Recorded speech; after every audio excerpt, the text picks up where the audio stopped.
पता है वचन में ऐसा लिखा है, यहोवा का भय मानने का अर्थ है उसके वचन में जो जो कुछ लिखा है वो मानना।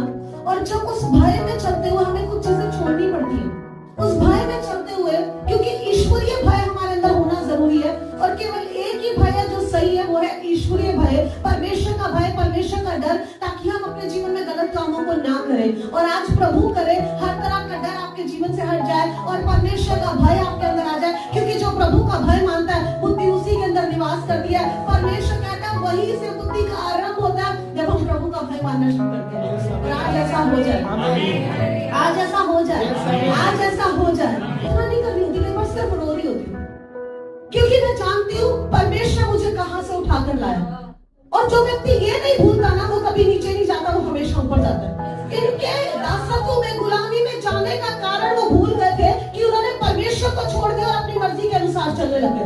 अभी प्रभु फिर से एक व्यक्ति को भेजकर याद दिला रहा है कि मैं वो परमेश्वर हूँ जो तुम्हें मिस्रियों के दासत्व से छुड़ा लाया। मैं वो परमेश्वर जिसने समुद्र को दो भाग कर दिया। मैं वो परमेश्वर हूँ जिसने जब कहा तो यरीहो की दीवार गिर गई। मैं वो परमेश्वर जिसने तुम्हें छोड़ा नहीं था। और मैं वो परमेश्वर हूँ कि जिनके देशों में तुम गए ना, उन जातियों पर तुमने बरबस कब्जा करके उन्हें बाहर निकाल दिया।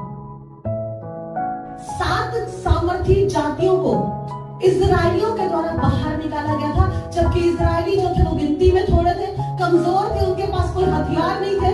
7 सामर्थी जातियां, बाइबल बताती है, पीछे खोलना चाहे तो पढ़ सकते हैं, लिखा है कि 7 सामर्थी जातियों को, 7 सामर्थी जातियों को परमेश्वर ने इजरायलियों के द्वारा बाहर निकाला। वो खड़े होने के योग्य नहीं थे, उनके सामने टिक नहीं सकते थे, युद्ध नहीं लड़ सकते थे, लेकिन क्योंकि परमेश्वर उनके साथ था, वो सारी की सारी जातियां अपने देश को छोड़ दी थी और इजरायली कब्जा कर लिया था। मैं और आप इसी के लिए बुलाए गए, मैं और आप इसी के लिए बुलाए गए। जो दिक्कत चलता था कि बेचारा हकलाने लग गया, जीभ बिगड़ गई, क्योंकि 24 घंटे इनके साथ रहता, भेड़ बकरियों के बीच में रहता है, लेकिन उसको ये नहीं पता परमेश्वर ने आने वाले दिनों के लिए तैयार कर रहा है। आज हम हकलाते हैं, लेकिन एक दिन ऐसा आएगा जब लोग हकलों की आवाज को सुनने के लिए आ जाएंगे और अधिकारियों के सामने परमेश्वर हमें खड़ा करके उनके सामने उनके विषय में बुलवाएगा, उनके विषय में भविष्यवाणियां करवाएगा। इस कलीसिया के स्तरों को प्रभु बदलने जा रहा है।